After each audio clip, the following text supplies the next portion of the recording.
America के California में जंगल में लगी आग ने लॉस एंजलिस काउंटी के आसपास एक बड़े हिस्से को पूरी तरह तबाह कर दिया है। मरने वालों की संख्या 24 हो गई है और अब भी 16 लोग लापता बताए जा रहे हैं।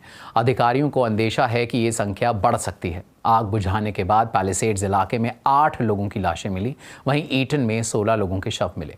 आग बेकाबू होने के 6 दिन बाद अब भी 2 बड़े हिस्सों में आग धधक रही है। पैलिसेड्स और ईटन में लगी आग को बुझाने की लगभग हर कोशिश नाकाम साबित हो रही है। हालांकि राहत की बात यह है कि हर्स्ट नाम की एक और जगह लगी आग को बुझा लिया गया है। इसमें भी सफलता इसलिए मिल पाई क्योंकि बीते वीकेंड पर हवाएं कुछ कमज़ोर रहीं।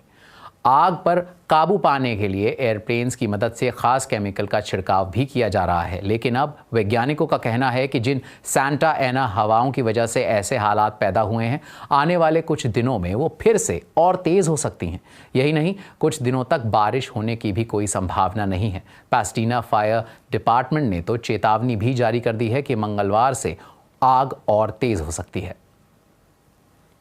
हवाओं के तेज होने के पूर्वानुमान का मतलब है कि अब फिर से कुछ इलाकों को खाली करवाना होगा और जिन इलाकों से लोगों को हटाया गया है, अभी वहां पर कुछ और दिनों तक किसी को लौटने की इजाज़त नहीं है।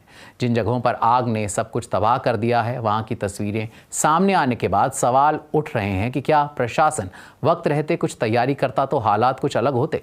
ज़मीन पर कैसे हैं हालात, देखिए बीबीसी संवाददाता हेलेना हेम्फ्री की इस रिपोर्ट में। आग बुझाना 36 सालों तक रिच स्नाइडर का पेशा था।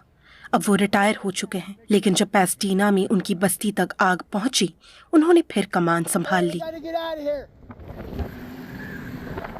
पानी की पाइप और खाली हाथों से वो अजनबियों नहीं बल्कि अपने पड़ोसियों और उनके घरों को बचाने में जुट गए। Lord help us. Lord with your hands. और ये कुदरत का कोई करिश्मा था या रिच का मजबूत इरादा, इनकी जिंदगी बच गई। इन्हीं में एक पड़ोसी विकलांग थे और अफरा तफरी में उलझ कर रह गए थे। No, Greg, your house is on fire. Your house is... Greg, you have to come with me. I've still got to process it. Yeah, my neighbor... मेरे पड़ोसी को मदद की जरूरत है, जबकि मैंने उन्हें बहुत पहले ही निकलने को कह दिया था, लेकिन उन्होंने कहा कि मैं यहीं रुकूंगा। वो मुझसे उलझ गए। हमने उन्हें बाहर निकाला और देखा कि उनका घर पूरी तरह से लपटों से घिर गया है। लॉस एंजलिस में करीब 97 वर्ग किलोमीटर इलाका जल गया है। अग्निशमन कर्मचारियों को पैलिसेड्स और इटन में लगी आग पर ही काबू पाने में सफलता मिली है, लेकिन पीछे जो मंजर छूटा है वो बेहद दर्दनाक है। ये है मैलिबू। आमतौर पर आपको यहाँ से प्रशांत महासागर नहीं दिखता, लेकिन यहाँ अरबों डॉलर के आलीशान मकान राख हो चुके हैं। जहाँ तक नजर जा रही है सिर्फ तबाही दिख रही है और इससे उबरने में लंबा वक्त लगेगा। मौसम विज्ञानियों ने चेताया है कि सांता एना हवाओं की वापसी हो सकती है और जंग अभी खत्म नहीं हुई है।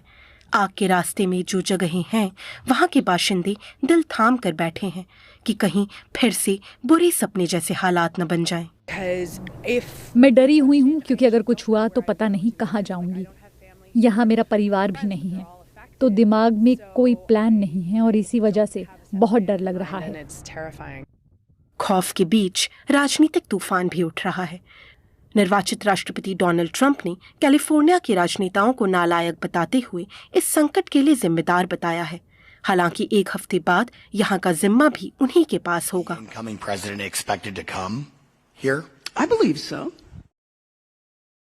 अगर डोनाल्ड ट्रंप यहाँ आते हैं तो उनका सामना अब से और बुरे हालात से होगा, क्योंकि आग के बीच लापता लोगों का आंकड़ा बढ़ता जा रहा है। बीबीसी संवाददाता एलन हम्फ्री की रिपोर्ट।